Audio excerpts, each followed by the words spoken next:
Bharatiya Janata party Nandyal జిల్లా మన మా పార్లమెంటు నియోజకవర్గం ఇన్ఛార్జ్ అయినటువంటి అభిరుచి మధు గారి సారథ్యంలో మన నంద్యాల జిల్లాలో ఎన్డీఏ భాగస్వామ్యంలో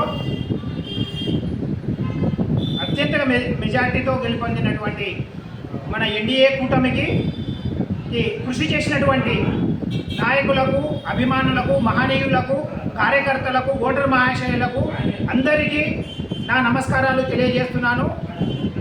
తర్వాత భారతదేశంలో మరియు ఆంధ్ర రాష్ట్రంలో గెలుపొందినటువంటి మన బీజేపీ నాయకులకు మరియు ఎన్డీఏ భాగస్వామ్య మిత్రపక్షాలైనటువంటి జనసేన నాయకులకు, తెలుగుదేశం పార్టీ నాయకులకు నా అభినందనలు తెలియజేస్తూ నేను డాక్టర్ వీరం మురళీధర్ రెడ్డి, నందికొట్కూరు బీజేపీ నాయకుడు.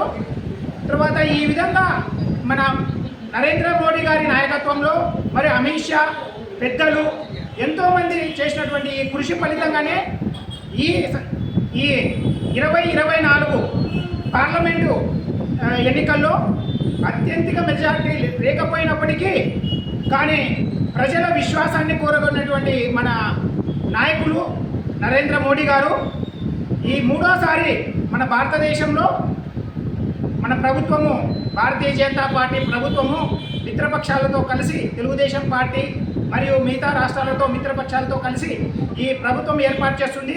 అదేవిధంగా ముఖ్యంగా మన ఆంధ్ర రాష్ట్రంలో ఈ యొక్క ప్రభుత్వాన్ని మన చంద్రబాబు నాయుడు గారు ఎన్డీఏ భాగస్వామ్య ముఖ్యమంత్రిగా ప్రమాణ స్వీకారం చేస్తున్న ముఖ్యమంత్రి చంద్రబాబు నాయుడు గారికి అభినందనలు తెలియజేస్తున్నాము. అదేవిధంగా నందికొట్కూరు ప్రజలు గెలిపించినటువంటి అందరికీ, శివానందరెడ్డి గారికి, తర్వాత మన ఎంపీ నంద్యాల ఎంపీ గారికి అయినటువంటి శబరమ్మ గారికి, తర్వాత మన నందికొట్కూరు ఎమ్మెల్యే అయినటువంటి గీతా జయసూర్య గారికి కూడా మేము అభినందనలు తెలియజేస్తున్నాము. భారతీయ జనతా పార్టీ అన్ని పార్టీలతో, మన మిత్రపక్షాల పార్టీలతో సమన్వయంగా కృషి చేయాలని చెప్పేసి ఏ కార్యకర్తకైనా సరే ఎన్డీఏ భాగస్వామ్యంలో ఉన్నటువంటి ప్రతి ఒక్క కార్యకర్తను మీకు వెన్నంటి సహాయం చేసిన కార్యకర్తలను అందరినీ దగ్గరికి తీసుకొని పార్టీని ఇంకా బలోపేతం చేస్తూ రాబోయే ఎన్నికల్లో అత్యంత మెజార్టీని సాధించాలని చెప్పి కోరుకుంటున్నాను. ఇట్లు డాక్టర్ వీరం మురళీధర్ రెడ్డి, బీజేపీ నాయకులు, నందికొట్కూరు.